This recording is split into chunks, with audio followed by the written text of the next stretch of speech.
down the road. They went as fast as a 700-year-old woman and 800-year-old man can. In fact, they fairly flew. They met a ghoul perched on a fence post. The old man flew up and hollered out, "Ghoul, where is it?" You guys see the ghoul on the fence post? They think he has it. Do you guys think he has it? We're gonna find out. "Don't know," growled the ghoul. And he didn't.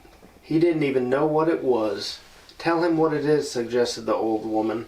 "Our pumpkin," hollered the old man. "Where is it?" "Don't know," growled the ghoul. And he began to search for the pumpkin. He looked underneath himself. He looked behind himself. He looked behind the old woman. He looked behind the old man. "Stop that," cried the old man, "or I'll do such a trick." "Please do," growled the ghoul. Ooh, we're getting interesting, aren't we?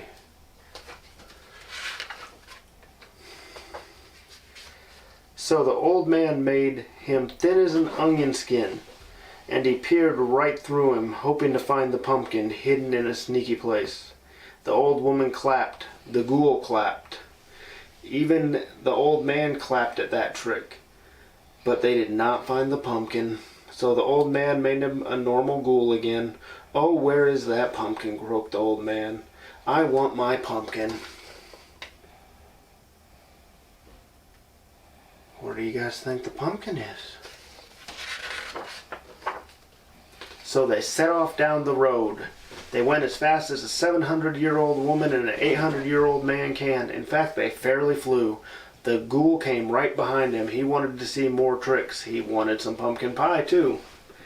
They met a rapscallion picking mushrooms. The old man flew up and hollered out, "Rapscallion, where's the pumpkin?" whispered the old woman. "Exactly," muttered the old man. "Where is it?" The rapscallion is a person dressed like a ghost, kind of. If this is what ghosts look like. Who knows? And he's picking mushrooms. The rapscallion thought about that. He looked behind a rock. No pumpkin. He looked under his feet, which was hard to do, but no pumpkin. He looked in his mushroom basket. No pumpkin. "Will a mushroom do?" he asked. "Never," shouted the old man. "I shan't eat a mushroom pie. It's pumpkin pie or nothing."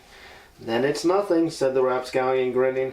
"Rapscallion, don't be fresh with an 800-year-old man," snapped the old man, "or I'll do such a trick." "Please do," said the rapscallion, grinning. Even though I don't think you guys can tell he's grinning because he's wearing a hood. So we just gotta go with it. So the old man turned him upside down, there between earth and sky, to shake the pumpkin out. The old woman clapped, the ghoul clapped, the rapscallion clapped, even the old man clapped at that fine trick. How while he was shaking him? Like, how are you gonna clap? Oh no, it's magic. Oh, okay. I'll show the picture, but not one single pumpkin fell from the rapscallion, so the old man put him down again. "Oh, where is that pumpkin?" croaked the old man. "I want my pumpkin pie." So they set off down the road. You see how he flipped him upside down as a magic trick? Ah. And shook him, and he clapped at his own trick? Whew, I'm getting old goosebumps. They went as fast as a 700-year-old woman and 800-year-old man can. In fact, they fairly flew. The ghoul and the rapscallion came right behind. They wanted to see more tricks. They wanted some pumpkin pie, too. They met a varmint right then and there. A varmint. Big old mouse or rat. Wants to hang out with him, I guess. The old man flew up and bawled out, "Varmint, did you see a pumpkin go by? A big fat one?" "A great big fat one?" asked the varmint. "Yes, yes," cried the old man, jumping up and down. "Nope," said the varmint. He laughed wickedly. "Wicked, wicked, wicked," shouted the old man. "I'll do such a trick for tricking me." "Please do," laughed the varmint. So the old man turned him into a black cat and gave him a lot of fleas. The old woman clapped, the ghoul clapped, and the rapscallion clapped. The old man clapped at his own trick. The varmint scratched, but no matter how he scratched, he never scratched a pumpkin. So the old man brought him back again. Oh, where is that pumpkin? Croaked the old man. I want my pumpkin pie. The reason I'm laughing is because my friend Byron there, his cats have fleas right now, so it was just kind of funny that it was in the book. Oh, yeah. Fleas happen. So they went down the road. They went as fast as a 700-year-old woman and an 800-year-old man can. In fact, they fairly flew. The ghoul and the rapscallion and the varmint came right behind. They want to see more tricks. They wanted some pumpkin pie, too. They met a 900-year-old wizard rocking by a fire as the sun went down. And there's an owl above him. Ooh, he's older than the old man. The old man flew up and he saw that it was no fire at all. It was the pumpkin, carved into a jack-o'-lantern and grinning from ear to ear. The old man felt like yelling, but you don't yell at a 900-year-old wizard. He might turn you into a lizard. I borrowed your pumpkin, said the wizard. Snitched, muttered the old man. Borrowed from my jack-o'-lantern. Nothing but the best for me. Great grizzlies, moaned the old man. I'll never have my pumpkin pie. Pie, said the wizard. That reminds me of something. You don't want to get turned into a lizard, so don't mess with the 900-year-old wizard.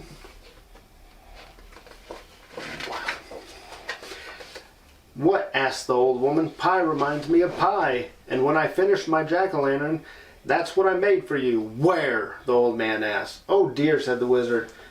It was just here. And he began to search for the pumpkin pie. He looked inside the jack-o'-lantern. No pie. He looked under his beard. No pie. He looked under his hat. And there it was, along with a bat. They finally found the jack-o'-lantern and got a pie. Yay! So they all sat down and gobbled it up. Now what do you think of that? All right. Now just give it a few minutes and just feel out and see if you feel like you're getting any. I already got it. Oh, describe it. What's going on? It felt like there was something on both sides of me, Mm-hmm. and my arms were all tingly up and down here. I didn't like feel the bed, but I felt like there was something on the sides of me. Okay. And then when I started showing the pictures, it kind of went away. Because maybe me showing the pictures, they went over to that bed or something. I don't know. But I was doing it, like maybe the person in the crib could see if there's somebody in the crib or on that bed. So. And I still feel something, like a heavy presence.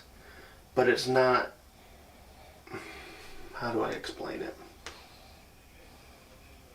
It doesn't feel as bad as it did when I was downstairs.